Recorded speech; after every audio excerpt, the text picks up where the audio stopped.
আন্দোলনকারী শিক্ষার্থী ও ছাত্রলীগ নেতাকর্মীদের মধ্যে সংঘর্ষ চলাকালে আগ্নেয়াস্ত্র হাতে গুলি ছোড়া যুবকের পরিচয় মিলেছে। জানা গেছে ওই যুবকের নাম হাসান মোল্লা। তিনি ঢাকা কলেজের 2007-08 শিক্ষাবর্ষের ছাত্র ছিলেন। সরকারি চাকরিতে কোটা ইস্যুতে চলমান আন্দোলনে রাজাকার প্রসঙ্গে প্রধানমন্ত্রীর দেওয়া বক্তব্যের প্রতিবাদ জানিয়েছেন আন্দোলনকারীরা।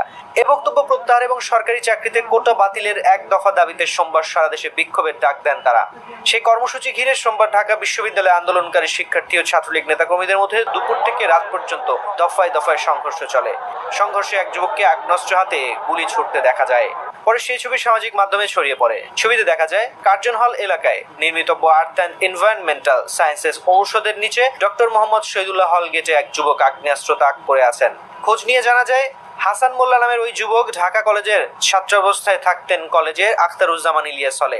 ছাত্র জীবনের শুরুতেই ঢাকা কলেজ ছাত্রলীগের রাজনীতির সঙ্গে যুক্ত হন।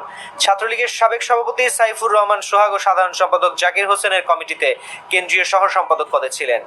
ঢাকা কলেজের কেন্দ্রীয় ছাত্রলীগের সাবেক কয়েকজন নেতা সোমবার দিনগত রাতে জাগো নিউজকে এসব তথ্য নিশ্চিত করেছেন।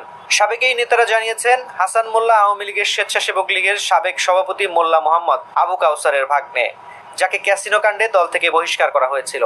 হাসান বর্তমানে পানি উন্নয়ন বোর্ড, গৃহায়ন ও গণপূর্তের অন্যতম একজন ঠিকাদার, মালিক বনেছেন কয়েকশো কোটি টাকার। জানা গেছে অস্ত্রধারী হাসান মোল্লার বিরুদ্ধে এর আগেও কয়েকজনকে গুলিবিদ্ধ করার অভিযোগ আছে, তবে তার ব্যবহৃত অস্ত্রের লাইসেন্স আছে কিনা তা জানা যায়নি। তার গ্রামের বাড়ি গোপালগঞ্জ। সোমবার ওই সংঘর্ষ চলাকালে ঢাকা বিশ্ববিদ্যালয়ের মধুর ক্যান্টিনের সাবেক কয়েকজন কেন্দ্রীয় নেতার উপস্থিতি দেখা গেছে।